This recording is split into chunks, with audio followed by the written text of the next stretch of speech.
मनसे अध्यक्ष राज ठाकरे यांना 2008च्या हिंसाचाराप्रकरणी मोठा दिलासा. मुंबई उच्च न्यायालयाच्या औरंगाबाद खंडपीठाने या प्रकरणी पुराव्याअभावी राज ठाकरेंची केली निर्दोष सुटका.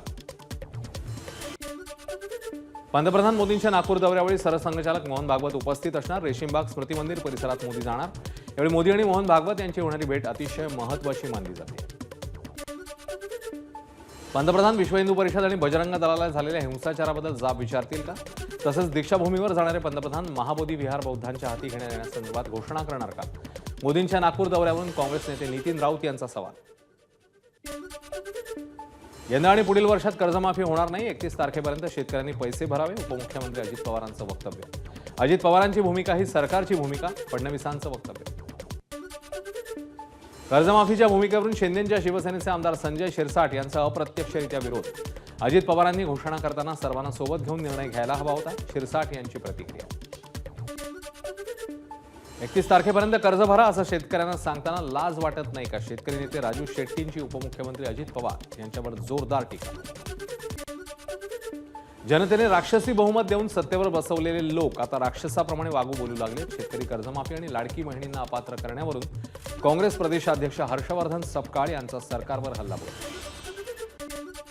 निवडणुकीच्या तोंडावर आणून अर्थव्यवस्था खिळखिळी केली. आता दिलेल्या आश्वासनांचा विसर पडल्याची विजय वडेट्टीवारांची प्रतिक्रिया. आम्ही जुमला केला, आमची नियत आणि अवकात नाही असं शेतकऱ्यांना सांगावं. कर्जमाफीच्या मुद्द्यावरून वडेट्टीवारांची टीका. नागपूर जिल्ह्यातील 20 सरपंचांनी केला शेकडो कार्यकर्त्यांसह भाजपत प्रवेश. भाजप प्रदेशाध्यक्ष चंद्रशेखर बावनकुळेंच्या जनसंपर्क कार्यालयात पार पडला पक्षप्रवेश सोहळा. राज्यामध्ये 1,51,00,000 सदस्यांचं भाजपचं टार्गेट. त्यामुळे उद्यापासून तुमच्या गावात नव्या सदस्य नोंदणीचे प्रयत्न सुरू करा. चंद्रशेखर बावनकुळेंचे कार्यकर्त्यांना निर्देश. जिल्हा परिषद पंचायत समिती निवडणूक लढायची असेल तर किमान 1000 सदस्य करावे लागतील. बावनकुळेंचं वक्तव्य. दादरच्या शिवाजी पार्कात पार पडणाऱ्या मनसेच्या मेळाव्याची जय्यत तयारी सुरू. उद्या पाडव्यानिमित्ताने होणाऱ्या मेळाव्यात राज ठाकरे कोणती भूमिका मांडणार याकडे लक्ष. उपमुख्यमंत्री अजित पवारांच्या अध्यक्षतेखाली पार पडली महाराष्ट्र ऑलिम्पिक असोसिएशनची बैठक. खेळाडूंसाठी पुरवल्या जाणाऱ्या सोयी अजित पवारांचं आश्वासन. पिंपरी चिंचवड वासियांना नैसर्गिक सवयी लागाव्यात त्यासाठी अर्बन स्ट्रीट डिझायनिंग रोड उभारले जात आहेत. भाजपचे शहराध्यक्ष शंकर जगताप यांचं वक्तव्य. वक्तव्यामुळे वाद निर्माण होण्याची शक्यता. परभणीत मराठा सेवा संघाच्या सौरभ खेडकरांनी घेतली सोमनाथ सूर्यवंशींच्या कुटुंबियांची भेट. सामूहिकपणे सरकारवर दबाव आणला तर न्याय नक्की मिळेल. खेडेकरांचं वक्तव्य. येत्या 15 दिवसात सिंधुदुर्गातल्या चिपी विमानतळाला टाळं लागणारच. ठाकरेंच्या शिवसेनेचे वैभव नाईक यांचा इशारा. विरोधाला विरोध नाही तर विमानसेवा सुरू करण्यासाठी प्रयत्न करत असल्याची नाईकांची प्रतिक्रिया. सौगाते मोदी अंतर्गत भाजप अल्पसंख्याक मोर्चाच्या वतीने मुंबईत गोवंडी परिसरात साहित्याचं वाटप. कार्यक्रमाला मुस्लिम बांधवांची मोठी गर्दी. मुंबईत विविध क्षेत्रातल्या 10 यशस्वी आणि कर्तृत्ववान महिलांचा अंतरयोग फाउंडेशनतर्फे सत्कार. आध्यात्मिक सद्गुरू आचार्य उपेंद्रजी यांनी रचलेल्या अंतरयोग श्री दुर्गा सप्तशती तंत्रोक्त बीज साधना मंत्र ग्रंथाचं लोकार्पणही झालं. राम मंदिराचं चित्र असलेलं घड्याळ घालणाऱ्या सलमान खानवर ऑल इंडिया मुस्लिम समाजाचे राष्ट्रीय अध्यक्ष मौलाना संतापले. इस्लाम आणि शरियाचा हवाला देत ही कृती पाप असल्याचं केलं वक्तव्य. अभिनेता सैफ अली खानवर हल्ला करणाऱ्या आरोपीची मुंबई सत्र न्यायालयात जामिनासाठी याचिका. आपण कोणताही गुन्हा केलेला नाही. आरोपी शरीफुल शहजादचा याचिकेत दावा. डीसीपी सुधाकर पठारे यांचा अपघाती मृत्यू. पठारे नातेवाईकांसोबत तेलंगणातील नगर कुर्नूल इथे ज्योतिर्लिंगांच्या दर्शनासाठी जाताना रस्ते अपघातात मृत्युमुखी पडल्याची माहिती. मुंबई महापालिका दादरमधील कबुतरखाना हटवण्याच्या तयारीत. वरळी किंवा प्रभादेवीत स्थलांतर करण्याचा विचार सुरू. कबुतरांची विष्ठा, पिसांमुळे आरोग्याला धोका. कबुतरखाना स्थलांतरित करण्याची मनसेने केलेली मागणी. उल्हास नदी प्रदूषणाच्या विळख्यात. अनेक दिवसांपासून आंदोलनही सुरू. त्यामुळे आता महाराष्ट्र प्रदूषण नियंत्रण मंडळ नद्यांवरील होणारा खर्च उचलणार. महाराष्ट्रामध्ये 1 एप्रिलपासून वीज दरात 10% कपात. घरगुती वापरकर्त्यांना दर कपातीमुळे मिळणार दिलासा. महावितरणसह अदानी, टाटा पॉवरच्या विजेच्या दरात घट. मुंबईतल्या दरडग्रस्त भागातील नागरिकांचं पावसाळ्याआधी सुरक्षित स्थळी स्थलांतर करा. जलजन्य आजार, साथीचे आजार पसरू नयेत यासाठी विशेष दक्षता घ्या. आयुक्तांचे अधिकाऱ्यांना निर्देश. यंदा पावसाळ्यात मुंबईत 482 ठिकाणी उपसा पंप लावण्यात येणार. एखादा पंप जर वेळेत योग्य प्रकारे कार्यरत झाला नाही तर संबंधितांवर कारवाई करण्यात येणार.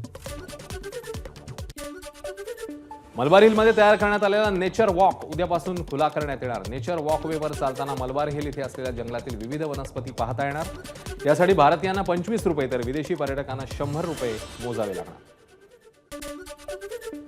रिझर्व्ह बँकेकडून 31 मार्चचा बँक हॉलिडे रद्द. सरकारी व्यवहारांच्या देण्याघेण्याच्या सर्व नोंदी याच आर्थिक वर्षात नोंदवल्या जाव्या यासाठी निर्णय. गुढीपाडव्याच्या तोंडावर सोन्याच्या दरामध्ये 1200 रुपयांची वाढ. सोन्याचे दर जीएसटीसह 92,000च्या घरात. राज्यामध्ये गुढीपाडव्याच्या शोभायात्रेची जय्यत तयारी. गिरगावात चित्ररथांच्या तयारीला वेग. उद्याच्या शोभायात्रेत संविधान आणि विठ्ठलाची प्रतिकृती पाहायला मिळणार. गिरगावच्या पाडव्यामध्ये शोभायात्रेकरता संघाचा 100 वर्षांचा इतिहास सांगणारा चित्ररथ. राष्ट्रीय स्वयंसेवक संघाला 100 वर्ष पूर्ण होत असून या काळात संघाने केलेली कामं चित्ररथातून दाखवण्याचा प्रयत्न. गुढीपाडव्याच्या निमित्ताने मी मुलुंडकर प्रतिष्ठान आयोजित नववर्षाच्या स्वागतासाठी साकारली महारांगोळी. महारांगोळी पाहण्यासाठी अनेकांची गर्दी. नाशिकच्या गोदा घाटावर नववर्ष स्वागतासाठी 20,000 फुटांची महाकाय रांगोळी. 100 महिलांनी एकत्र येत काढलेल्या रांगोळीतनं अहिल्यादेवी होळकर यांना 300व्या जयंतीनिमित्ताने करण्यात आलं अभिवादन. नांदेडच्या माहूरमध्ये रेणुका देवीच्या चैत्र नवरात्रोत्सवाची जय्यत तयारी. गुढीपाडव्यापासून चैत्र महोत्सवाला सुरुवात. उन्हापासून बचावासाठी पायऱ्यांवर शेड. खानदेश कुलस्वामिनी आई एकविरा देवीच्या उत्सवाला गुढीपाडव्यापासून होणार सुरुवात. साफसफाईसह रंगरंगोटीचं काम सुरू. तुळजाभवानी देवीच्या चरणी अज्ञात भाविकाकडून 1 किलो 100 ग्रॅम वजनाच्या सोन्याचं दान. दानपेटीत 11 सोन्याची बिस्किटं. दान केलेल्या सोन्याची अंदाजे किंमत 1 कोटी रुपयांच्या घरात. वर्ध्याच्या बोरगाव मेघे शिवारात ऑनलाईन जुगारावर छापे. 5 जणांविरोधात गुन्हा दाखल. आरोपींकडून 1,46,000 रुपयांचा मुद्देमाल जप्त. अवैध माती उत्खनन करून वाहतूक करणाऱ्यांवर गोंदिया जिल्हाधिकाऱ्यांची कारवाई. जेसीबीसह 5 ट्रॅक्टर जप्त. जिल्हाधिकारी कार्यालयाच्या मागच्या बाजूला सुरू होतं उत्खनन. जालन्यामध्ये आयपीएल क्रिकेट सामन्यांवर सट्टा चालवणाऱ्या 5 सट्टेबाजांना पोलिसांनी केली अटक. चंदजिरा भागात सीएसके विरुद्ध आरसीबी मॅचवर सट्टा खेळणाऱ्याला पोलिसांनी अटक केली तेव्हा सट्टा चालवणाऱ्यांचं रॅकेट आढळून आलं. एबीपी माझा, उघडा डोळे बघा नीट.